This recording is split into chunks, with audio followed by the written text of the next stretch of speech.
16 నామాల్ని ఎవడు చదువుతున్నాడో వాడికి విఘ్నములు రాకుండా వాడు జీవితంలో చేరవలసినటువంటి స్థానములకు చేరుకుంటాడు. కాబట్టి మిగిలినవి చదివావా చదవలేదా నీ ఇష్టం. ఇది మాత్రం నీ కొరకు మాత్రమే కాదు, నిన్ను నమ్ముకున్న నీ కుటుంబం కోసం నువ్వు చదవాలి.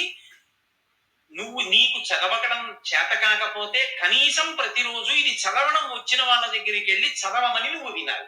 సంబంధం ఉండదు. అంతటా ఈశ్వరుడు కనపడుతుంటాడు. అలా అంతటా ఈశ్వరుడు కనబడగలిగినటువంటి స్థితికి ఎదిగిపోయాడు అనుకోండి, అప్పుడు ఆయన అద్భుతమైనటువంటి స్థాయికి వెళ్ళిపోయాడు అంటారు. దాన్ని సద్గతి అంటారు. సద్గతి అంటే గతి అంటే నడక. సత్ అంటే పరమేశ్వరుడు. ఎటువైపు నడవాలో అటువైపు నడవాలి. ఆ నడకకి ముందు ప్రారంభం ఎక్కడ అంటే ఏది మంచి ఏది చెడు తెలియాలి. ఇది చెడు అటు వెళ్లకుండా నిభాయించుకోగలిగిన శక్తి ఉండాలి. ఇది చెడు అని తెలిసిన వాళ్ళు చాలా మంది ఉంటారు. తప్పు చేసే వాళ్ళందరూ ఇది తప్పని తెలియక చేస్తున్నారని మీరు అనుకోకండి. వాళ్ళకి అది తప్పని తెలుసు. తెలిసి ఎందుకు చేస్తున్నాడు అంటే అది తప్పని తెలిసి చెయ్యకుండా ఉండలేనటువంటి బలహీనత. ఒకడు అది తప్పు అని తెలిసిన తర్వాత ఇక అది చేయకుండా నిభాయించుకున్నాడు. కాబట్టి 2 మెట్లు ఉంటాయి. అసలు తప్పేది ఒప్పేది. తప్పని తెలుసున్న తర్వాత ఇక దాన్ని జోలికి వెళ్లకుండా ఉండగలగడం. ఒప్పు అని తెలుసున్న తర్వాత అది చెయ్యకుండా ఆగిపోకుండా నిలబడగలగడం. అంటే అది చేస్తూ ఉండగలగడం. ఒప్పుని చెయ్యాలి, తప్పుని చెయ్యకుండా ఉండాలి. బలవంతంగా నిగ్రహించుకోవడం కాదు. తప్పు చేస్తే సంతోషంగా ఉంటుంది అనిపించినా సరే చెయ్యకుండా ఉండగలగాలి. ఈ శక్తి మనంత మనకి కాదు, వినాయకుడి కాళ్ళు పట్టుకుంటే అనుగ్రహిస్తాడు అని సద్గతి అక్కడ మొదలు.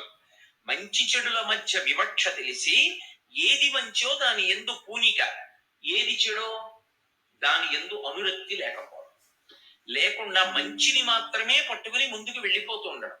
అలా వెళ్ళగా ఉపాసన క్రమాన్ని దిద్దుతాడు.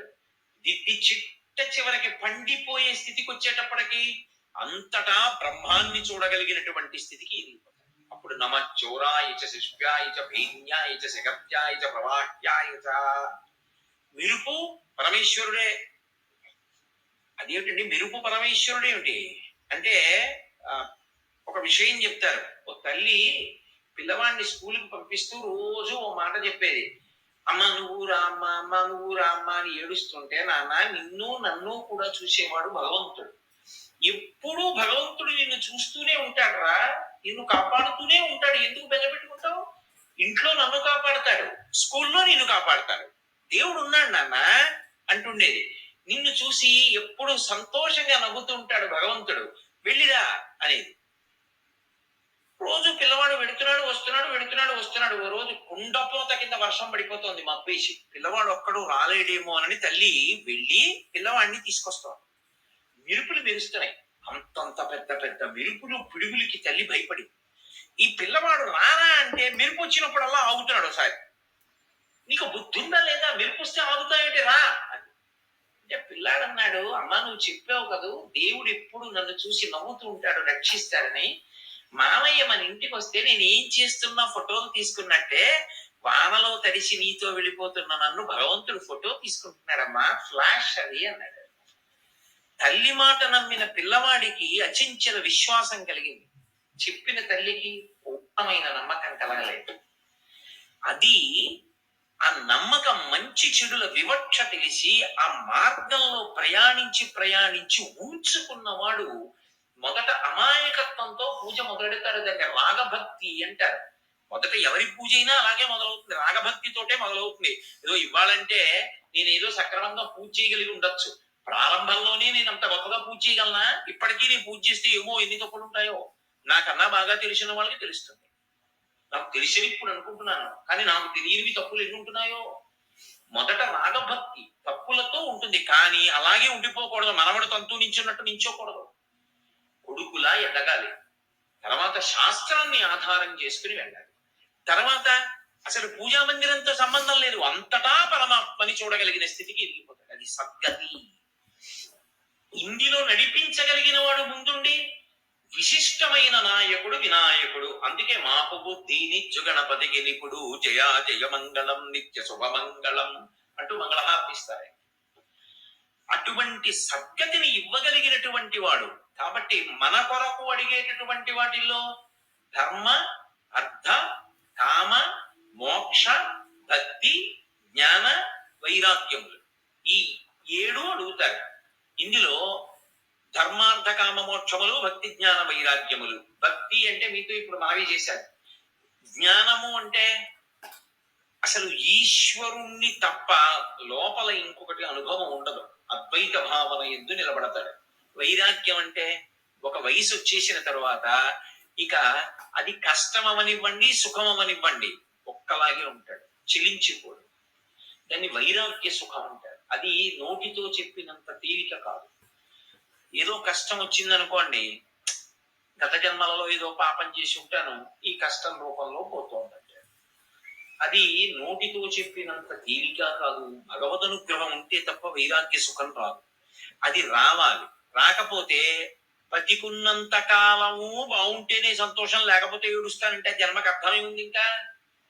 అందుకని వైరాగ్యం రావాలి. అందుకని భక్తి జ్ఞాన వైరాగ్యములు, ధర్మార్థ కామ మోక్షములు ఈ 7 రెండో విభాగంలోకి వస్తాయి. ఇప్పుడు ముందు అడిగినటువంటివి 7 తన కుటుంబం కోసం. ఏవి ఏవి చెప్పాను మీకు? దీర్ఘాయుర్దాయము, ఆరోగ్యము, కార్య సాఫల్యము, సంపద, సంపదయందు వృద్ధి, వృద్ధితో పాటుగా స్థిరత్వము, వీర్యము. ఈ 7 కుటుంబం కోసం. తన కొరకు ధర్మ, అర్థ, కామ, మోక్ష, భక్తి, జ్ఞాన, వైరాగ్యములు 7. 14. ఒక 2 నిరంతరము కావాలని అడగాలి. పాప భంజనము, పుణ్య ఆచరణము. పాపభంజనం అంటే ఈశ్వర నువ్వు ఏది వద్దన్నావో అది నేను చెయ్యకుండా ఉండే ధృతి నాకి, అది పాపభంజనం. నువ్వు ఏది చెయ్యమన్నావో అది తటాలున చేసేయాలి, దాన్ని ఆలస్యం చేయకూడదు. ఇంకా ఓ మంచి పని చెయ్యాలి, ఓ పుణ్యకార్యం చెయ్యాలనుకోండి, ఇప్పుడు భాద్రపద మాసంలో ఎందుకండి, ఆశ్వీజ మాసంలో చేస్తే దేవీ నవరాత్రుల్లో అని ఆలోచించకూడదు. అందుకే కురు పుణ్య మహోరాత్రం అంటారు. రాత్ర పగలా చూడద్దు. ముందు దేనికోసం ప్రయత్నిస్తావంటే పుణ్యం చేసే అవకాశం వస్తే వెంటనే చేసి. ఎందుకని? నీ జీవుడి ఖాతాలో పడుతుంది. అందుకని పుణ్యం చేసుకోవాలి, పాపం చేయకుండా ఉండాలి. ఈ 2 కావాలి. ఇప్పుడు 7, 7, 2, 14, 2, 16. ఈ 16 క్రమంలో అడగాలి భగవంతుడు. ఈ క్రమంలో అడగడం అసలు దీని యొక్క వైశిష్ట్యం మనకి తెలుస్తుందా? నేను చాలా సంగ్రహంగా చెప్పాను నేను మీకు ఈ 16 గురించి. కానీ ఈ 16 అడగడం మనకి రాదు. ఇవి ఎలా అడగాలో ఏమిటో గుర్తుండవు, ఏం చేయాలో గుర్తుండవు. దాని గురించి సరిగ్గా అవగాహన ఉండకపోతే ఏం చేయమన్నారంటే నువ్వు ఇవేవి చెప్పక్కర్లేదు. 16 నామాలు విఘ్నేశ్వరుడు చెప్పన్నారు. అవి ఏం చెప్పాలి? దేనితో దేనికి సంబంధం ఉంటుందో దాన్ని సాధించగలిగిన నామాన్ని గుణంగా తీసుకొచ్చి విఘ్నేశ్వరుడి నామాల్ని ఋషులే క్రోడీకరించారు. క్రోడీకరించి 16 నామాలతో ఇచ్చారు. ఇచ్చి మనందరికీ కూడా సౌలభ్యంలోకి తీసుకొచ్చారు. చెప్పి సుముఖశ్చైక దంతశ్చ కపిలో గజకర్ణకః లంబోదరశ్చ వికటో విఘ్నరాజో గణాధిపః ధూమకేతుర్గణాధ్యక్ష పాలచంద్రో గజాననః వక్రతుండ శూర్పకర్ణో హిరంబ స్కందపూర్వజః షోడశైతాని నామాని యప్పటేత్ శృణుయాదపి విద్యారంభే వివాహే చ ప్రవేశే నిర్గమే తథా సంగ్రామే సర్వకార్యేషు విఘ్నస్తస్య నజాయతే. ఈ 16 నామాల్ని ఎవడు చదువుతున్నాడో వాడికి విఘ్నములు రాకుండా వాడు జీవితంలో చేరవలసినటువంటి స్థానములకు చేరుకుంటాడు. కాబట్టి మిగిలినవి చదివావా చదవలేదా నీ ఇష్టం. ఇది మాత్రం నీ కొరకు మాత్రమే కాదు, నిన్ను నమ్ముకున్న నీ కుటుంబం కోసం నువ్వు చదవాలి.